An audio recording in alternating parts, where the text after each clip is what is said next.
Hello guys, welcome to our YouTube channel BioUran, where you can spread your wings and learn biology with fun. If you are new in this channel, don't forget to like our work and press the subscribe button for future updates. So, without getting late, let's start. Hope you will enjoy it.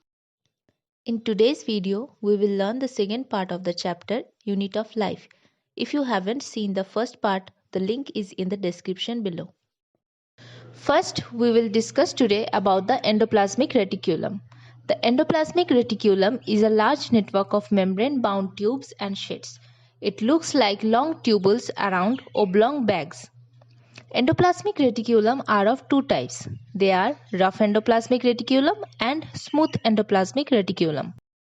Rough endoplasmic reticulum looks rough because it has small particles called ribosomes attached to its surface.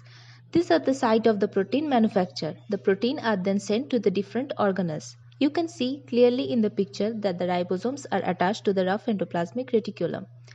Again, in the smooth endoplasmic reticulum helps in the manufacture of the fat molecules and lipids.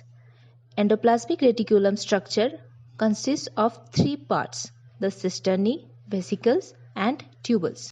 Now we will discuss about the functions of the endoplasmic reticulum. They form the food vacuole and the other organelles. They are associated with the protein synthesis. They help in support or repairing of the cell membrane. The next cell organelle we will discuss is the Golgi apparatus. The Golgi apparatus was first described by a scientist named Camillo Golgi. It consists of a system of membrane-bound vesicles and approximately parallel to each other in stacks called cisternae. You can see in the diagram that it is arranged parallelly one after another. The material synthesized near the endoplasmic reticulum is packaged and dispatched to various targets inside and outside the cell through this Golgi apparatus. Next, the functions of the Golgi apparatus. Its functions include the storage, modification and packaging of the products in the vesicles. It is involved in the formation of the lysosomes. They store different enzymes. We all have small or large disposal bags in our house. The lysosomes are the disposal bags of the cells. They are the kind of waste disposal system of the cell. They help the cell to keep clean by digesting any foreign material as well as worn out cell organelle. Lysosomes are able to do this because they contain powerful digestive enzymes capable of breaking down all organic material. During disturbance in cellular metabolism, when the cell gets damaged, lysosomes may burst and enzymes digest their own cell. Therefore, they are also called as the suicidal bags of the cell. Next, we will discuss about the plastids. These are the double membrane organelles present only in the plant cells. The internal organization consists of numerous membrane layers embedded in a material called stroma. The external structure is similar to the mitochondria. They also have their own DNA and ribosomes. You can see in the picture the diagram of the plastid.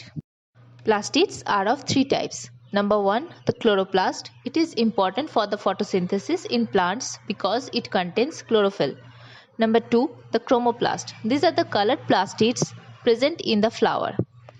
There are many types of chromoplasts like xanthoplast for yellow color, rhodoplast for red color, pheoplast for brown color, and many more. And number 3, the leucoplast. These are the primary organelles in which materials such as starch, oil, protein, and granules are stored. Next, we have mitochondria. Mitochondria are known as the powerhouse of the cell. Energy required for various chemical activities needed for life is released by mitochondria in the form of the ATP molecules. The body uses its energy stored in ATP for making new chemical compounds and for mechanical works. Mitochondria have two membranes. The outer membrane is very porous while the inner membrane is deeply folded. Do you know, these are the strange organelles that have their own DNA and ribosome and can able to make their own proteins. The last cell organelle remain is the vacuoles. These are the storage sacs for solid or liquid contents. They are small in the animal cell while large in plant cell. In plant cell, vacuoles are full of cell sap and provide turgidity and rigidity.